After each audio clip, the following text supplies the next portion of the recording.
So అండి so most of the student ask అంటే most of the students కూడా చేసే mistake and that to doubts అడిగే doubts ఏంటండి సార్.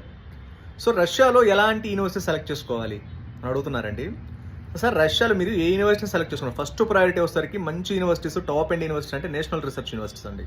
తర్వాత వచ్చేసరికి ఫెడరల్ యూనివర్సిటీస్, తర్వాత వచ్చేసరికి స్టేట్ యూనివర్సిటీస్. సో వీటిల్లో కూడా ఎస్పెషల్లీ సార్ మోస్ట్లీ అడిగేది ఏంటంటే ఎక్కువ మంది స్టేట్ యూనివర్సిటీస్ అడుగుతున్నారు కాబట్టి స్టేట్ యూనివర్సిటీలో సరికి లిటిల్ బిట్ ఆఫ్ అంటే మంచి యూనివర్సిటీస్ కొన్నే ఉన్నాయి, ఆల్రెడీ క్లోజ్ ట్రెండ్ అవి కూడా. సో కాబట్టి ఇంకా చాలా రిమైనింగ్ యూనివర్సిటీస్ ఉన్నాయి కదా, ఈ రీసెంట్గా ఇంగ్లీష్ మీడియం ఆప్ చేసుకున్న యూనివర్సిటీస్ ఉన్నాయి. వీటిలో సరికి ఏంటంటే సార్ మనము అసలు ఎస్టాబ్లిష్మెంట్ అంటే మనకి అసలు వరల్డ్ ర్యాంకింగ్ కంపేర్ చేయండి. నేను చెప్పాను కదా, ఇంత ముందే చెప్పాను.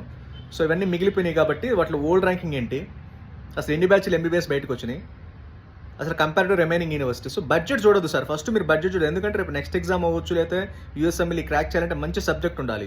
ఇప్పటికైనా మీరు ప్రాపర్ స్టెప్ తీసుకోలేదు అనుకుంటే ఫర్దర్గా ఫ్యూచర్లో ప్రాబ్లమ్